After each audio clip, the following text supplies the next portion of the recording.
My name is Ethan, I'm 35, and I've always believed in honesty, loyalty, and commitment in marriage. I married Laura 5 years ago, thinking we shared the same values: love, trust, and exclusivity. We built a life together, bought a small house, and shared countless dreams. I thought our bond was unshakable.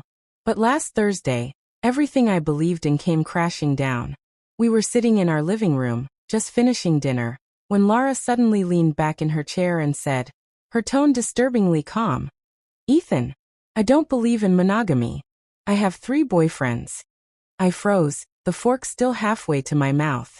For a moment, the room went completely silent. The words didn't just surprise me. They shattered the foundation of everything I thought I knew about my marriage.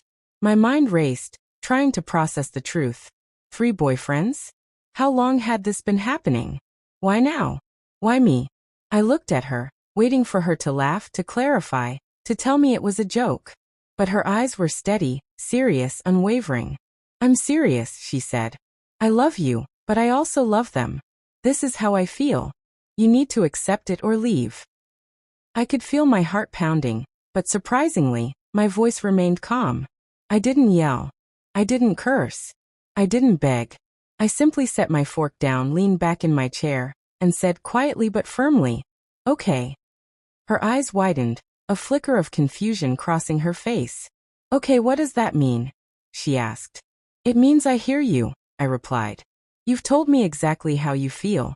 I'm not going to fight it, and I'm not going to argue. But I also won't change my values to suit someone who doesn't respect them." She laughed nervously, thinking perhaps I was bluffing, testing her. "So you're not angry?" she asked. "No," I said. "Anger doesn't fix dishonesty. Betrayal doesn't disappear if I yell. But clarity does. You've revealed the truth about yourself, and now I know exactly where we stand." The room was quiet again, filled only with the soft hum of the refrigerator and the faint ticking of the clock. I could see her shifting in her seat, realizing for the first time that my composure wasn't indifference. It was understanding. I wasn't staying because I was weak. I was staying because I had assessed the reality. And in that assessment, I realized the marriage as I knew it was over.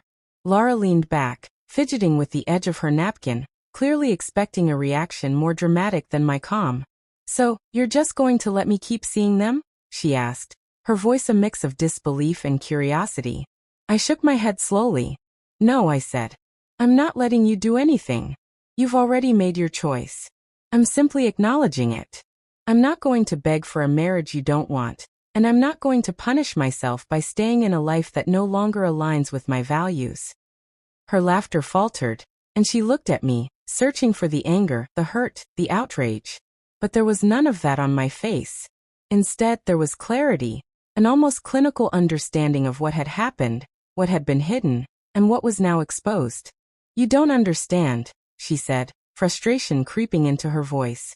"I love you. I want to be with you. But I also need them. I need freedom." I nodded slowly, letting her words settle. "I understand perfectly," I said. "You've just admitted that your version of love doesn't match mine. Love for me is trust, loyalty, and exclusivity.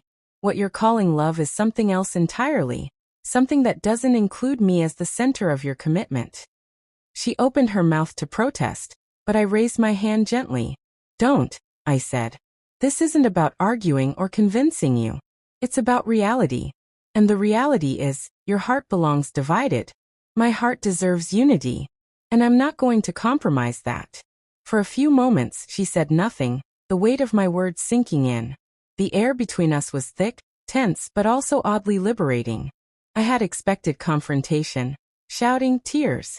Instead, there was calm, clarity that only comes when you accept a hard truth without trying to change it. I stood up, feeling the room shrink around me.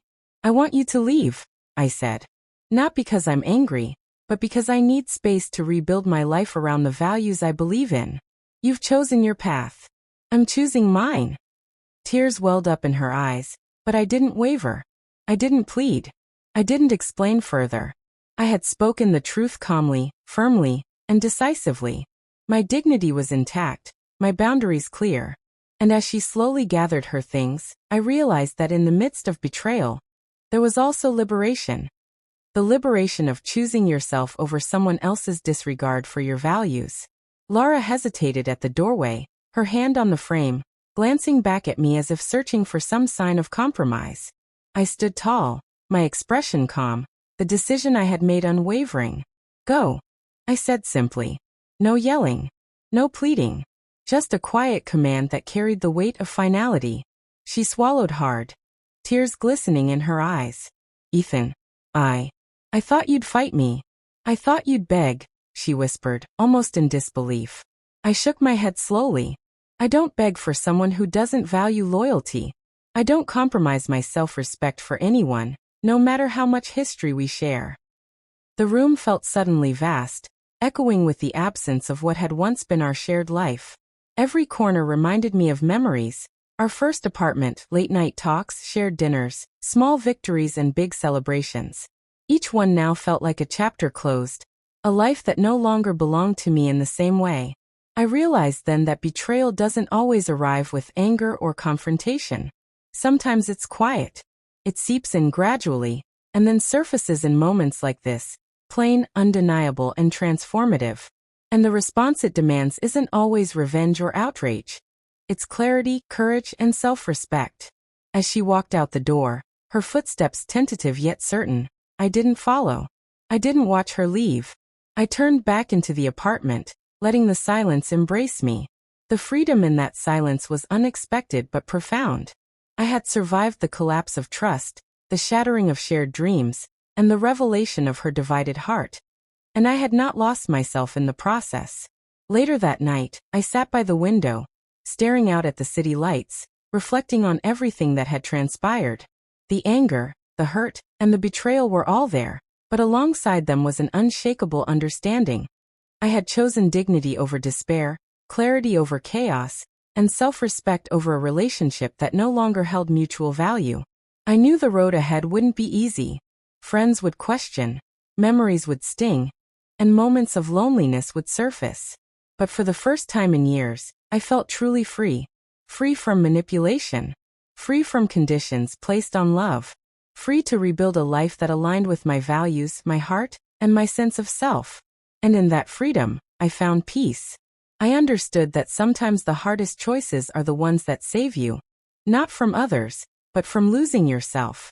Lara had chosen her path, and I had chosen mine.